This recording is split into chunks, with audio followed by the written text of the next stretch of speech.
one of the things that has always just amazed me since we started this research is how the hidden patterns of language show up. And it's not just in one company that we find it, it's across the board. So we started out looking at hotels. Yes. And in the hotel industry, we look at this hotel, we look at this hotel, right next to each other. And what we found is that while the principles were the same, what makes up a 5-star review or a 3-star review or a 1-star review, the principles are the same. You've got to have a relationship, you've got to have so many positive experiences, you've got to have no unresolved experiences, etc. Right? The algorithm that we've created. Sure. But it's the uniqueness between the hotels that matters. So for example, in the book, we talk about the language of a 5-star review versus a 4 versus a 3, 2 down to 1.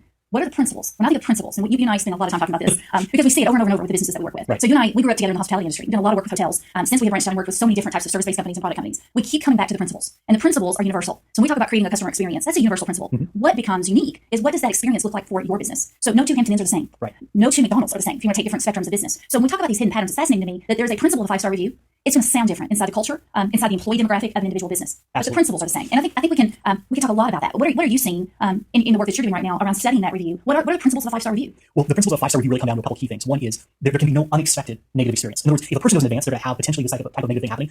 Maybe that they know, as an example for hotels, that there's a resort fee, or for a bank, they know that there's an overdraft fee of $30. If they know those things, they may not like them, but they were aware of them. They chose to do business anyway. They chose to have a relationship. So you can't have any unexpected negative experiences. You can't have any unresolved negative experiences. So that means you've got a problem. You've got to get that resolved before they have a chance to go online and leave the company. And then the final component of it is you need to have multiple, multi-sensory positive experiences. And we dive deeper into that in a lot of our work and talk about what that means in that, and a lot of our teaching in that. But fundamentally, it comes down to you can't just repeat the same thing over and over again. You've got to have different senses engaged. You have different emotions engaged. And when you do that, you tend to have a 5-star review. If you do all of those things that we talked about. If you drop off one of those, you generally drop to a 4-star. A 3-star review is like you got what you paid for. It was a fair exchange. What we see happen a lot of times. I'm glad I went here. I'm glad I had this experience, but I'm not going back. You should try it. Maybe you can do it without paying for it, but I'm not going back. Right? And so if you really think about it, this is what fascinates me. A 3-star experience is actually what people expect when they do business with you. A 3-star experience is a fair trade. I want this, and I'm going to give you this. Transactional. It's transactional. It's transactional. Now, if you want to create a 5-star experience, you've got to go above and beyond that. You've got to give them a reason to feel like they receive so much value that they need to give back. That's what causes them. They want to reciprocate. So that's where the virality comes in, because they say, hey, I want to give back. I want to put this great review online, or I want to tell my friends and we're talking as we're having coffee or something like that, right? That's how it spreads. So when I begin to think about that, if we're looking at level 3 and above, if we're talking about online reviews, yes. So there's so much focus there for businesses today. Imagine we take those principles of multi-sensory, multiple experiences. It's beyond what I expected. There were no unexpected surprises to me. There were no unresolved issues. Imagine, Tony, how unique each one of those could be for every single customer experience. And so that's where the principles come back in for us again, right. I think. And I was blown away actually when we were doing this research, because again, let's say 2 hotels, right? Right. We could look at a hotel that was here and a block away another hotel, and we began to see that the principles played out across the board. In fact, even there was a point where we were looking at this for luxury and mid-tier hotels Right. and the bottom, and held up across the board. Yes. Yes, and I was blown away by that. Now, what was intriguing to me is that as we looked, though, we could see that, as you said, a Hampton Inn here and Hampton Inn here, or I think a Holiday Inn Express was one we actually looked at. Holiday Inn Express here and Holiday Inn Express here, both 5-star reviews. Yes. Both the same principles were in play. But what made them different was the emotions that were triggered. They both had multiple multi-sensory positive experiences, but the experiences were different. And so you got all these brands out there that think they're doing everything the same across the board. They're not. They're not. And that's why some of them do better than others. Now, even if you go into, let's go to financial services, banks, one branch does things a little bit different than another branch, even within the same brand. But you take this brand versus another brand, what they do differently, that creates that uniqueness. And really, it's so powerful to understand what your differentiators are versus the bank down the street, or the hardware store down the street, or whatever it is, the restaurant across Absolutely. the way. And Tony, there's so much emphasis today placed on what are best practices in customer service, Right. or what are top 5 brands that are doing service really well. And we talk about that. We're talking about principles. Mm-hmm. What's missing so many times with that is those are principles that have been applied uniquely inside their culture. Yes. And I work with, you too, we work with a lot of companies that say, give us, let's create some best practices. We say, wonderful. We need to know who we are. Right. We can talk about it. What is the principle of a great customer experience? That only comes to life when we marry that with what are the unique attributes of your business? What makes your product or service unique? What value do you bring? What problem do you solve that's unique? Right. And how do you go about doing that? We talk about this a lot, but most every company out there today will say our employees are what make us different. And that is such a true statement. But they don't realize how true it is. They don't realize how true it is, because there's so much truth to that, and it's the uniqueness that you're capitalizing on. And we talk about that in some of our other videos, of the uniqueness of those employee strengths and skills and attributes, uncovering those and tapping those, and really helping businesses begin to understand what's our principle of a 5-star review. Let's define that. Right. So I think that's a great point. So if you look at this, yes, there are principles of 5-star reviews that are true for every company. If you look industry to industry, there's going to be some uniqueness between industries, Sure. right? And at that level, let's talk about that level for a second. At that level, you could have net promoter score, you could have customer satisfaction, the traditional customer satisfaction surveys, you could have ease of use surveys, any of the very popular, and quite frankly, there's statistical evidence that shows that they work, right? Yes. But that is based upon averages. That is based upon groups of companies. And so Not your company. And that's where it falls apart. There's 2 areas where I think those standardized type approaches of using rating systems to really understand, they fall apart first when they try to say, this is what's standard for your industry.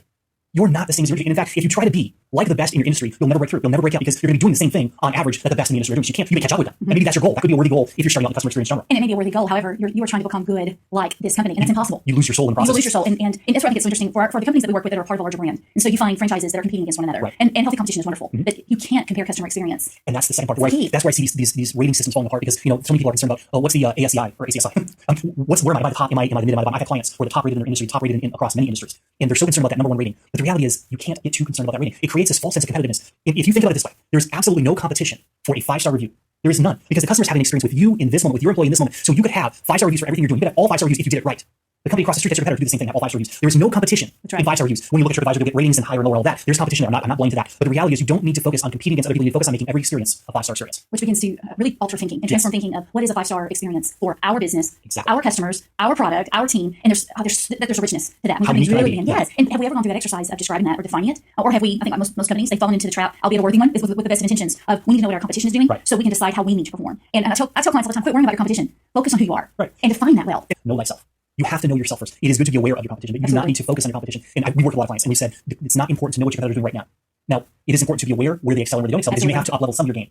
But they may have a different customer set than you have. They may have people that you don't want to attract. Exactly. Whatever industry you're in, there are different segments that are more beneficial for your way of doing business. The people that are attracted to Walmart are attracted to Walmart for a reason. They're not going to Macy's typically. That's exactly If Macy's tried to look like Walmart or Walmart tried to look like Macy's, they would lose their core customers. Both would. And they would attract the other ones. They would. Yeah. Well, I think what's interesting with that is it is important to have awareness of what your competition is. But if you try to model what they're doing or replicate what they're doing, you are at best a copy of them. You're an imitation of them. So your customers know the difference, and they know what does it feel like to do business with you. And when that's authentic, when it is unique, and it's executed well with intentionality, you're going to get the 5-star review. Exactly. Two, it's part of human nature. We have to talk about it when it's good. And that uniqueness is part of what causes the 5-star review, because they're like, oh, they're not like the guy next door. They're not like the one down the street. They're awesome. Now, last week I was in the guy down the street, and he was awesome too. So I can give them both 5 stars, which comes back to that. There's no need to be competitive. And the more you dive into best practices and try to do what other people are doing, it actually is more likely to hurt your business than it is to help it. You got to know who you are, and your employees and your leaders have to know who they are and who they are within the company.